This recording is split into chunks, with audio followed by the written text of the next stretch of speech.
Thank you very much, Mr. President. I'm Senator Matthew Rogide. I represent Edo South Central District. Mr. President, my distinguished colleagues, you will recall that yesterday when the letter that was transmitted by the President to the Senate was read by the President of the Senate, I raised a point of order. And Mr. President, I crave your indulgence that I go back again to what I raised on this floor yesterday, order number 15, specifically speaking, that has to do with privileges. And of course, Mr. President, I want to seek your permission to go further to order 42, order 42 and 52. But I will start with order 15, Mr. President. Any senator may rise at any time to speak upon a matter of privilege suddenly arising, and he shall be prepared to move without notice a motion declaring that a contempt or breach of privilege has been committed, or referring the matter to the Committee on Ethics and Privileges. But if the matter is raised in the Committee of the Whole, the chairman shall leave the chair to report the progress. Mr. President, I crave your indulgence so that I read quickly order number 42. And he said the matter of discussion shall, if possible, be referred to the President of the Senate before commencement of the day sitting, and the President of the Senate shall refuse to allow the claim unless he is satisfied that the matter is definite and urgent. If the claim is allowed by the President of the Senate and the leave of the Senate is given by at least 1/5 of the senators, the matter shall stand over the next legislative date. Mr. President, I go to order number 52. The notice shall not be dispensed with in the case of a motion or in respect of any other proceeding for which notice is required, except with the consent of the President of the Senate and the general assent of the senators present. Mr. President, I crave your indulgence that this matter yesterday was raised by me to say that this request that was sought by Mr. President from the Senate is procedurally wrong. And of course, what has been read by the leader of the Senate this morning is that this matter is to be referred to the appropriate committee for the inclusion of this amount of money that has already been spent. This ought to have been the first request to this Senate by Mr. President before the money was spent. And we must put it on record very clearly. There is a violation of our process, and it's a violation of the procedure as, of course, enunciated in the Constitution of the Federal Republic of 1999 as amended. So, Mr. President, this is the point I want to make. Just colleagues, he has come under for which I take the leave of the Senate for us to take his motion. Those in favor say aye. Those against say nay. The ayes have it. Carry on, Senator. Mr. President, thank you very much for the consent that has been given, and I thank my colleagues for it. Mr. President, it is obvious that this Senate, or by extension the National Assembly, is charged with the responsibility of appropriation. And that is the very cardinal function of the National Assembly. Appropriation is the exclusive preserve of the National Assembly. The two houses or the two chambers, the Senate and the House of Representatives, are charged with responsibility of appropriating funds from the Consolidated Revenue Fund. Mr. President, I now move this motion that what the President has done is a violation of Section 80 with all the subsections in Section 80, 1, 2, 3, and 4. And if I crave your indulgence, my motion has it to that these sections, subsections 1, 2, 3, 4 of Section 80 clearly defines what has to be done when it comes to public spending. And what it has to say is that the President must seek, or any amount of money that has to be spent in the Federation must be appropriated by the National Assembly. This expenditure has not been appropriated by the National Assembly, and therefore it breaches the position of our Constitution. Mr. President, my motion goes further to explain a very naughty supposition that has been made, or that has been bandied around this expenditure. The the Senate is not unmindful of the fact that the objective of this expenditure is very well established, but the procedure for this expenditure is wrong.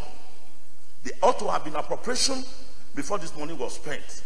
And of course, Mr. President, whereas the Committee on Appropriation 2, of which I'm a member, was mandated to call the Minister of Defense to explain what happened about this expenditure, he agreed to, before the committee, that this is procedurally wrong, that they had to pay for this money, even though they had ample time to submit a supplementary budget to the Senate for approval.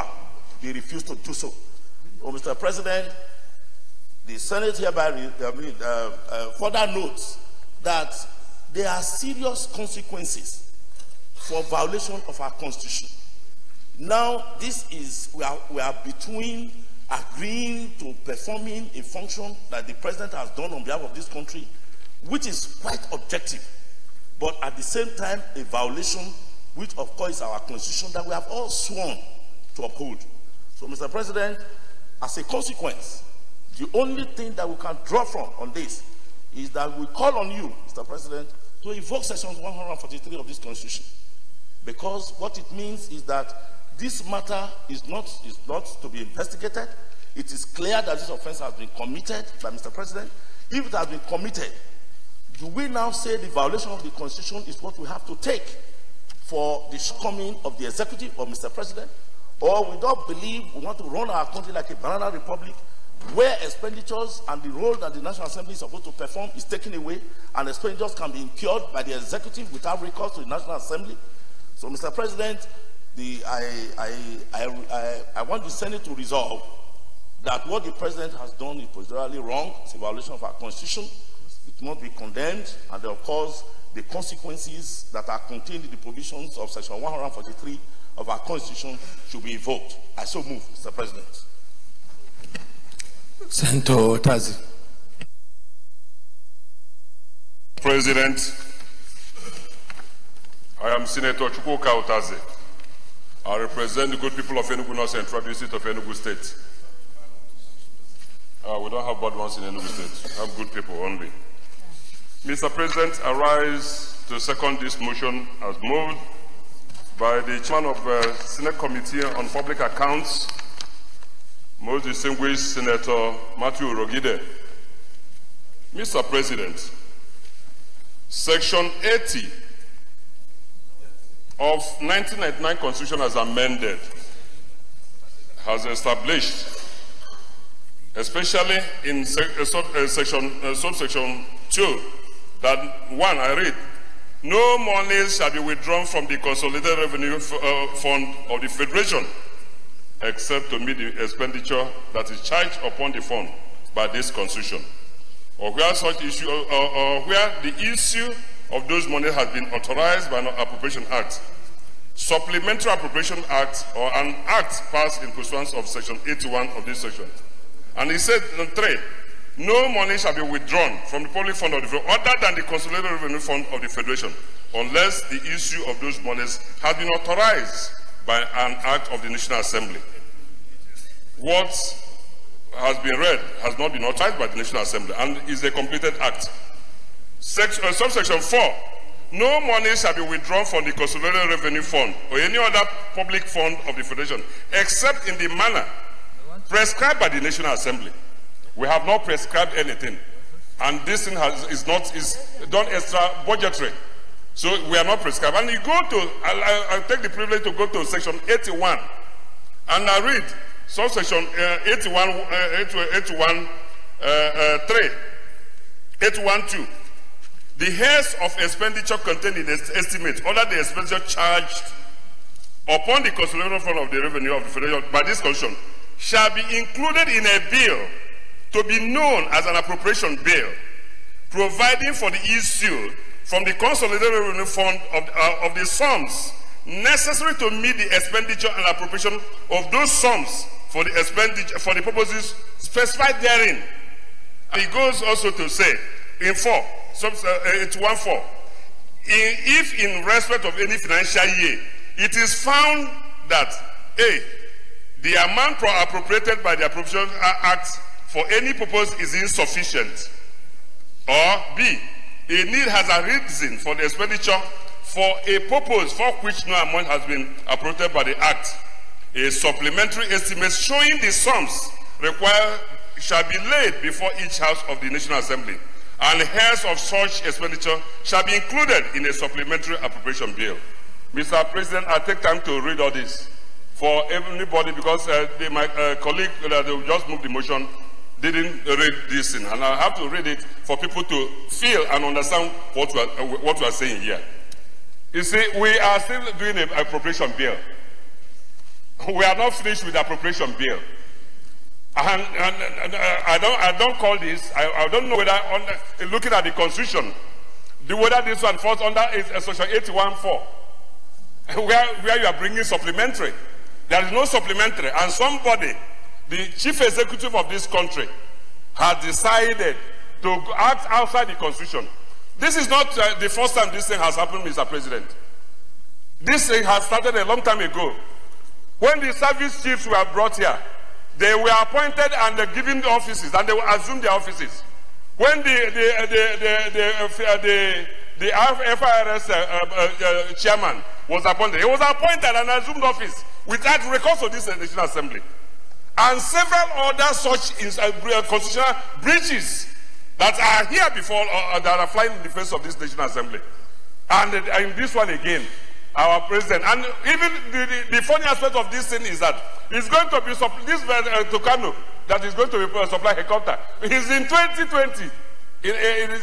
Not just this year, not 2018, not 2019, 2020. And this is what we are doing here. And we are talking about that 1 billion was appropriated for Northeast without anybody discussing anything about it here. Mr. President, a time has arisen when this Senate have to rise up and do the job which the Constitution stipulated that we have to do. If we have a chief executive who doesn't want to behave according to the Constitution, we follow the Constitution also to handle such a chief executive. And there's no way to, there's no other name to call this except that this is an impeachable offense.